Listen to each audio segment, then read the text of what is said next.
சசிகலா அரசியல் வருகை குறித்து காங்கிரஸ் எம்பி கார்த்தி சிதம்பரம் கருத்து தெரிவித்துள்ளார். 720 வந்திருக்கு. இது வரைக்கும் இவ்வளவு ஆண்டுகளாக நீட் நடக்கும்பொழுது ஒரு ஆண்டுக்கு ஒருத்தருக்கோ 2 பேருக்கோ தான் 720 கிடைக்கும். ஆனால் இதில் அப்புறம் கொஸ்டின் பேப்பர் லீக்கை பற்றி நிறைய இடத்துல இருந்து புகார் வருகிறது. அதுக்கப்புறம் கொஸ்டின் பேப்பர் லீக்கில் என்ன பண்ணுறாங்கன்னா ஆன்சரை எழுதாமல் ஆன்சர் ஷீட்டை கொடுத்து அங்கே இருக்க இன்விஜிலேட்டர்ஸ் எக்ஸாமுக்கு அப்புறம் அந்த ஆன்சரை ஃபில் பண்ணுறதாகவும் புகார் வந்திருக்கு. அதுக்கப்புறம் கிரேஸ் மார்க்குன்னு சொல்லி சிலருக்கு கொடுத்தாங்க 5 மார்க் ஏதோ டைம் பத்தலன்னு. எந்த பேசிஸில் யாருக்கு கிரேஸ் மார்க் கொடுத்தாங்கன்னே தெரியல.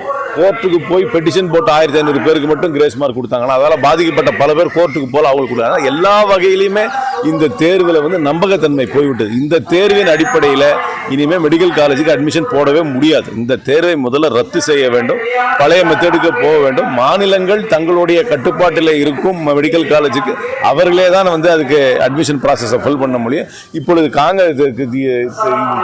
தமிழ்நாடு மக்கள் சொல்லும் வாதத்தை மற்ற மாநிலங்களும் ஏற்றுக்கொள்கிறார். என்னை பொறுத்தவரை விரைவில் இந்த நீட் விலகிவிடும். சசிகலாவின் அரசியல் வரவேற்பு அவங்க உட்கட்சி விவகாரம், அது அவங்க என்ன பண்றாங்கன்னு தெரியல. பெரிய அரசியல் கட்சி அதிமுக, அது பெரிய பாரம்பரியமிக்க கட்சி, சின்னம் இருக்கிற கட்சி. ஆனா தலைமை இல்லாம அது சின்ன பின்னமா போயிட்டு இருக்கிறது கண்கூடா தெரியுது. எந்த வழக்கா இருந்தாலும் நியாயமா நேர்மையா விசாரணை பண்ணி சீக்கிரம் முடிவு கொண்டு வரணும் தான் என்னுடைய கருத்து. செய்திகளை உள்ளது உள்ளபடி தெரிந்து கொள்ள ரெஃப்ளெக்ட் நியூஸை சப்ஸ்கிரைப் பண்ணுங்க.